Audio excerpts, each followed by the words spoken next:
Welcome everybody, it is J-Brad here, and today we are here to talk about the newest X-Men movie, possibly, in a way, the last X-Men movie, and that is Deadpool and Wolverine. I'm gonna be honest, I was a little bit skeptical about this one. Even though I did grow up watching the original X-Men movies from Fox, a part of me did sort of drift away from it after Days of Future Past. I didn't even really care for the Deadpool movies, as I never really found the character to be all that funny, but I would be lying if I said that the newest Deadpool movie didn't at least seem kinda sorta interesting, as this one is the one that officially ties the Fox X-Men films to the Marvel Cinematic Universe. Now, I had my own ideas of how they were going to do it. I actually didn't really expect them to use the TVA at first, but if anyone is going to use the whole silly multiple universe time dilation thing other than Loki, it would definitely have to be Deadpool. He's really the only one that I could imagine having a brain that would not explode after seeing all the kinds of crazy stuff that gets involved with the multiverse. And I think it's really appropriate that both he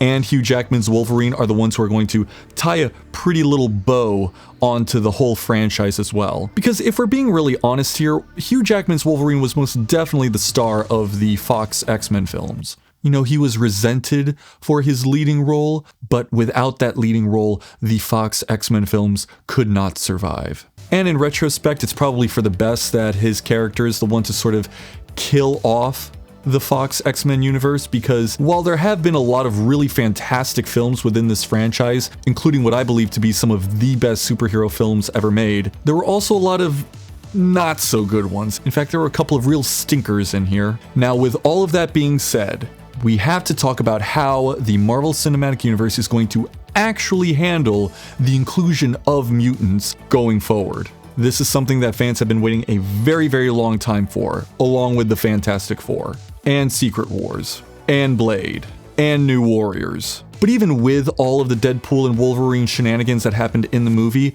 there's still a lot of groundwork to be laid for the upcoming X-Men stories later down the pipeline. And so for this video, I'm going to list the things that I think absolutely need to happen in the future X-Men franchise within the MCU.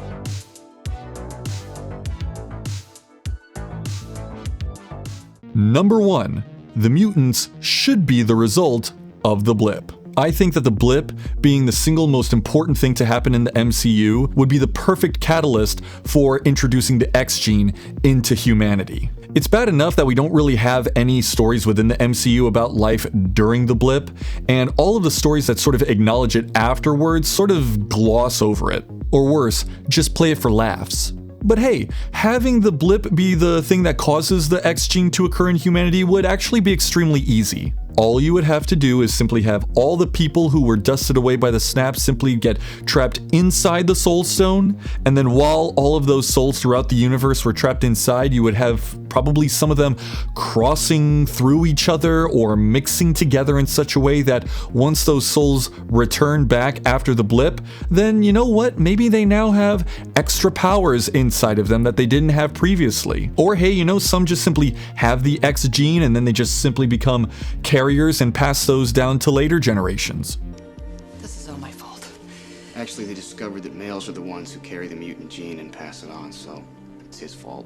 The reason why I want it to be the blip is because I personally don't just want this whole rise of mutations within the human population to be something that just happens to happen. I've really gotten tired of the fan theories or wishes that the X-Men just always happened to exist somewhere behind the scenes where nobody was paying attention to them.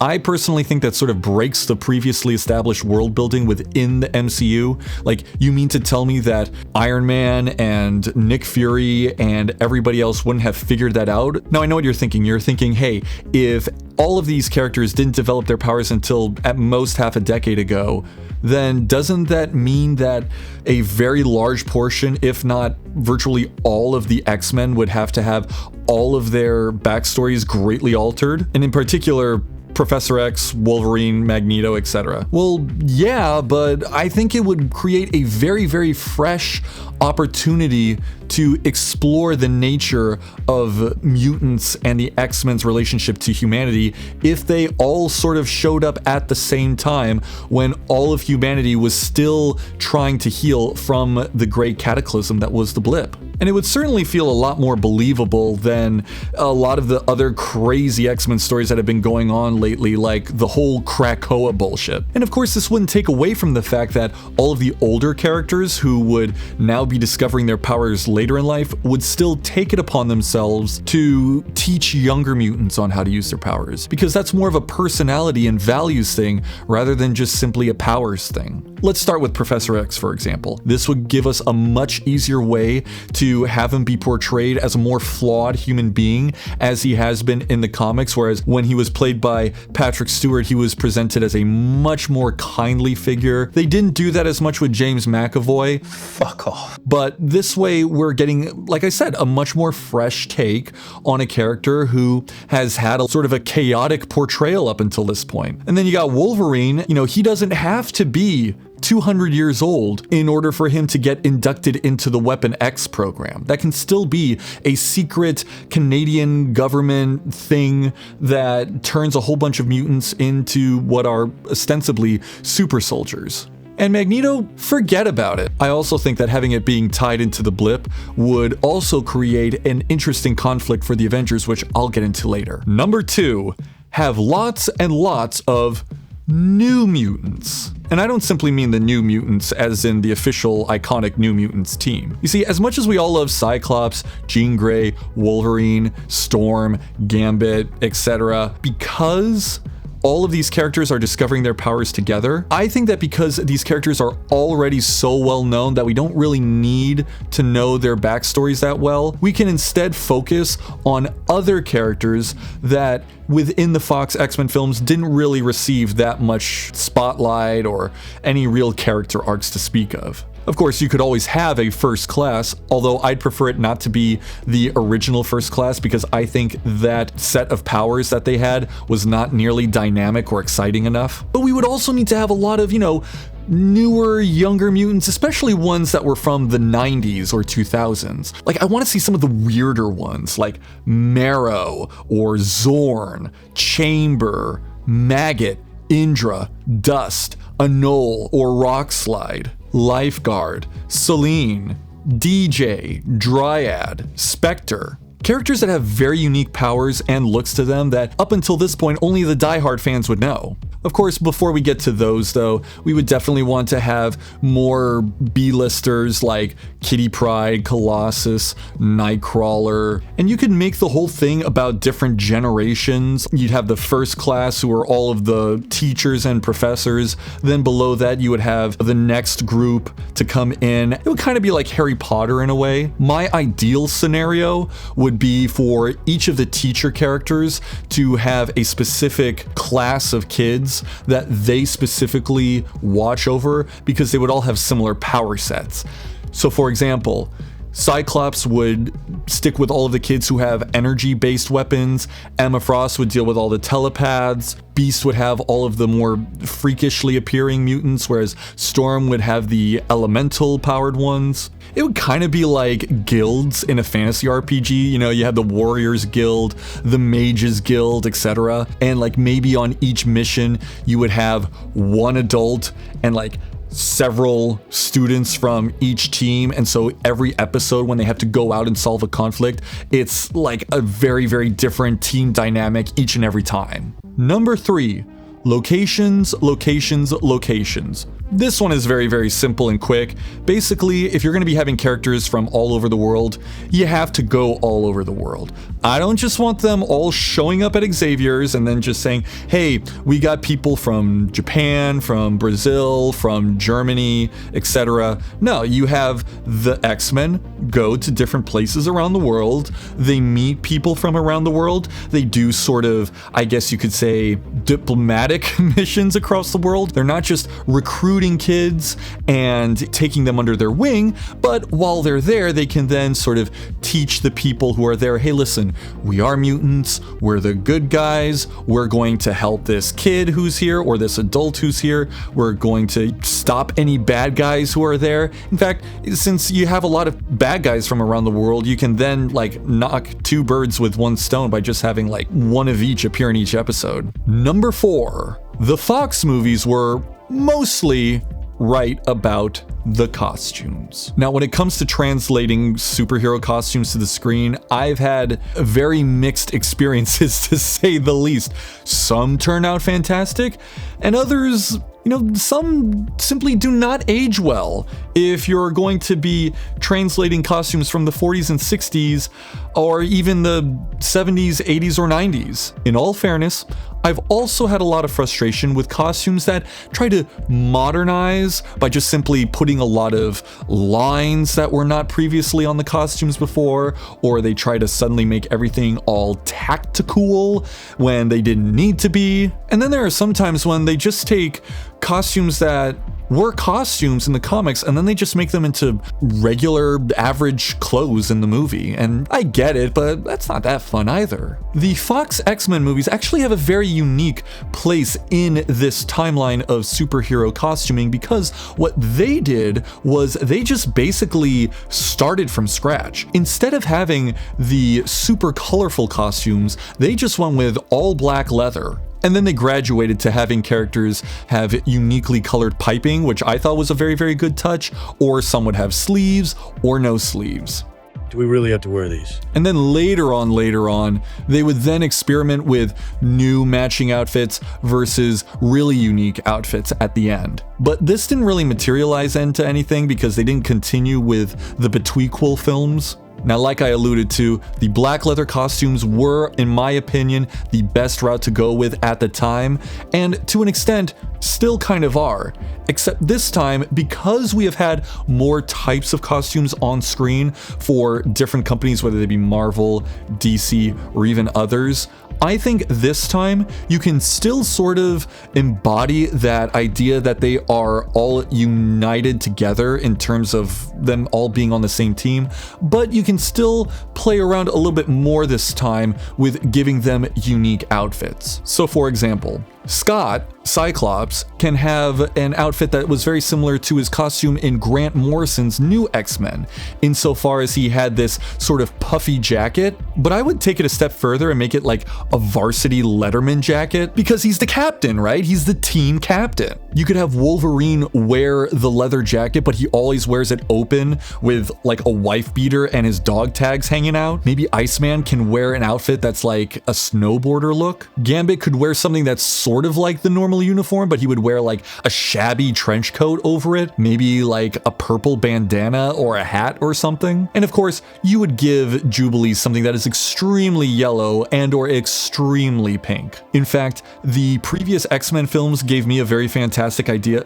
because I'm just so chock full of them, mind you, where Nightcrawler's red pointy shoulder outfit thing would be explicitly and deliberately modeled after Michael Jackson's jacket from Thriller, because I love the idea of him being raised in a secluded German monastery where the only exposure he has to outside culture and media is through like old VHSs and magazines and stuff. And so he would not only really be obsessed with Michael Jackson and being Mr. Cool, Hip, Trendy, yeah, but he would also have a huge soft spot for those old swashbuckling Errol Flynn movies. And so you could have all of that explained with one like simple little bit of backstory. Despite having every reason to be upset and depressed over his appearance and his life experience, he's still a very wild and crazy guy. And of course, new cadets would wear like a simple basic outfit. They'd be like the red shirts from Star Trek. In all seriousness though, I really want to put to bed the idea that we need to adapt every single silly, goofy, and I do mean fucking goofy costumes that these characters have worn over the years. I mean, look at Wolverine's costume. Even after he had to wear fucking whiskers and ears. If his famous blue and yellow costume did not exist in the comics or the cartoons, how could you justify seeing this on screen? Take away the whole, oh, that's what it looked like in the comics, and it looks yellow pants on head retarded. Like those silly face wings that he has. There's a reason why Vikings didn't actually wear horns on their helmets, because you would just grab it and go, "Arr." I truly and honestly believe that a lot of fanboys don't want these characters to be actual heroes that exist in a believable world, not too dissimilar from our own, but they really just want birthday clowns. Like, these are the same people who will mock the new Hellboy trailer saying it looks like a fan film, and then they'll get all hot and bothered over jokes about yellow spandex. They want the Marvel stage show from Universal Studios, i.e. a live-action cartoon. In which case, they should just watch the cartoon. Number 5. Keep the X-Men stories about mutants.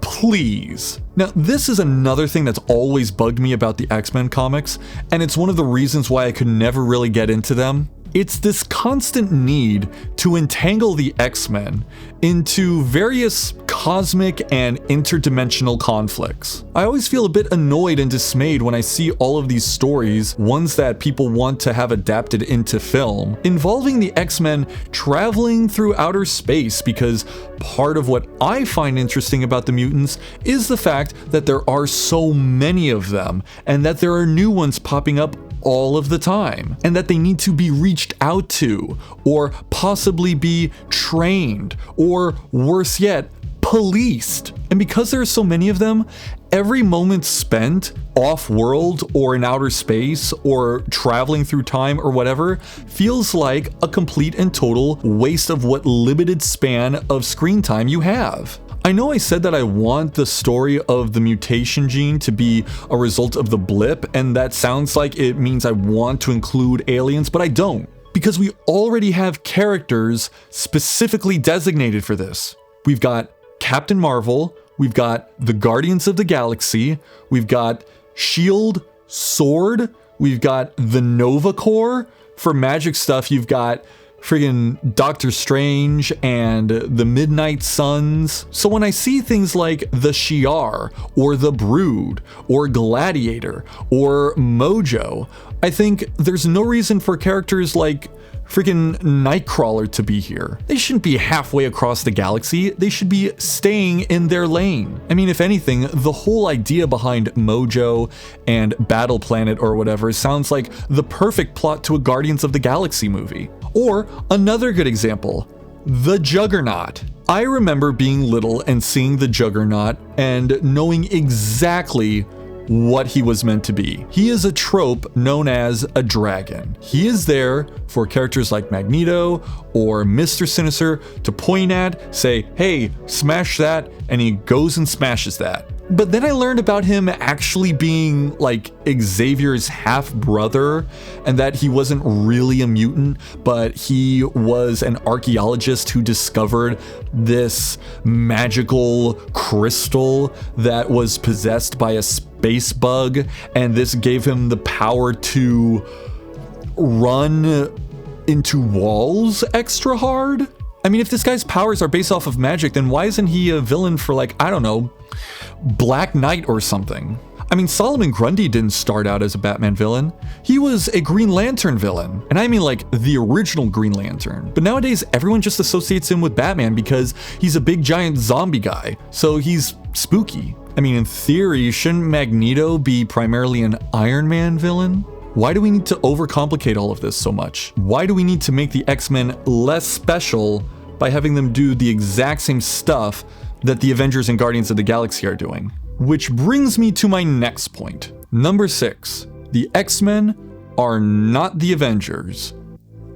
And they don't want to be. I was never really a big fan of the various members of the X-Men joining different Avengers teams, and that's for the same reason that I wouldn't really want any members of the Fantastic Four or Guardians of the Galaxy to do so, outside of some like large event like Civil War or Secret Invasion or whatever, simply because I think it does these characters a lot of good in terms of their development by keeping them mostly separated from each other. As much as the X-Men may want to consider themselves protectors of humanity, they also know full well that they are in many ways not a part of it. Going back to the Harry Potter reference, they're kind of like the wizarding world. The historical distance and the insurmountable differences that exist between both sets of people should be a point of contention and conflict. It's not that I want the X-Men to be the cooler, edgier, darker version of the Avengers or anything, but rather a more serious superhero team, because they're much more cohesive and efficient, and they work better together because of their shared experience and collective identity as mutants. The Avengers, despite their various struggles together, could probably never be as close to each other as the X-Men are. On the flip side to that, there may be many mutants who do not want to join the X-Men. Maybe someone like Magneto or Mystique or Emma Frost might want to open up their own school somewhere else. Like, I don't know, Boston, London, or San Francisco or somewhere. Maybe the Morlocks could internalize their perceived monsterhood and decide that it's much better for them to live in the sewers, away from the rest of humanity. Maybe individual mutants might want to live their lives as superheroes away from the mutant community. And then of course you got the whole thing with places like Genosha or Krakoa. My point is that mutants and metahumans are not the same, and both sides know it. There are fundamental differences between how they live and how they operate. Maybe some characters who were against superhero registration during Civil War may have a different opinion on mutants. And now for the final one, number 7. X-Men should be political, but not in the way you think. So in the second Deadpool movie, Deadpool says, "We're the X-Men, dated metaphor for racism in the 60s. And you know what? He is absolutely right. A lot of fans like to tout how the story of the X-Men and mutants in general was always an allegory for discrimination, otherization, and marginalization of various racial, religious, sexual minorities. But there is a huge problem with this. Despite being discriminated against and having all of this terrible stuff happen to them, often cases, for lack of a better word, genocide, the X-Men still fight to protect humanity. They still fight to protect humankind from evil mutants. Now, I ask you, are there any such groups like this existing for all of the various marginalized groups that the X-Men are supposedly meant to represent? No, there aren't any. In fact, there are a bunch of groups that are dedicated to doing quite the opposite. If anything, humans within the Marvel Universe have a very, very good case to not want the spread of the mutant gene to continue, as well as being both concerned, averse, afraid, apprehensive, resentful, and downright terrified of the concept of mutants in general. Professor Xavier and Magneto are always fighting over which group of mutants should be able to watch over mankind, but does anyone ever ask mankind what they want? What if they want to discover a cure for mutants?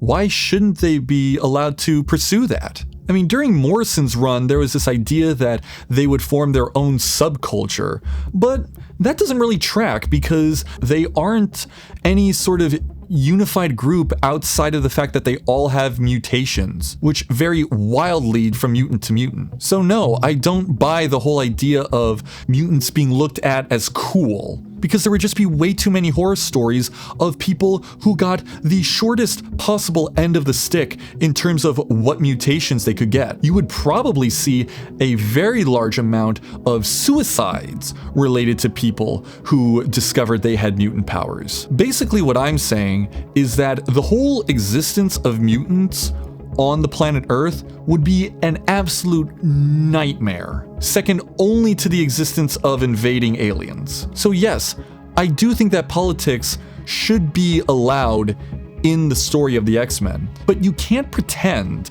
that every single human that doesn't want their child to one day wake up a horrific freak is somehow the real monster. No one buys that.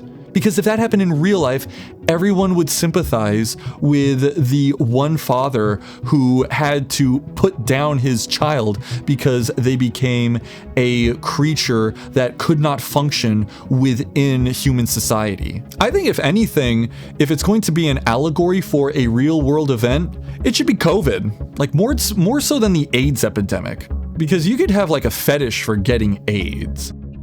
Give me the gift. Then I don't have to worry about it no more. I want to be like all you guys, you know, you all have it and I don't. A lot of people that are getting curious. No, I'm not afraid of it.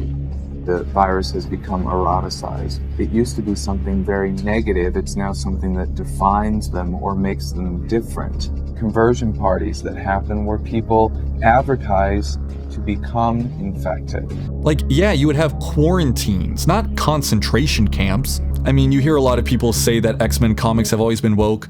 Not really. They may have been progressive, yes, but woke, that's a totally different thing. That's a modern Obama-era Tumblr thing. And I'm just worried that they're going to take what could be a new, fresh, exciting step for the MCU and for the X-Men and then just make it like a very bland, instantly dated, just nothing burger that only really truly can be enjoyed by a very tiny smidge of the population. But those are just all my opinions. I want to hear from you guys. What do you want to see the MCU do with the X-Men?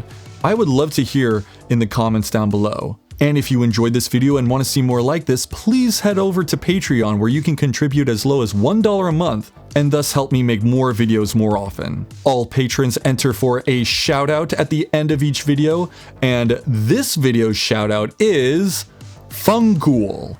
Thank you very much, Fungool, and thanks to all of my fellow patrons. Until next time, this is J. Brad, signing out.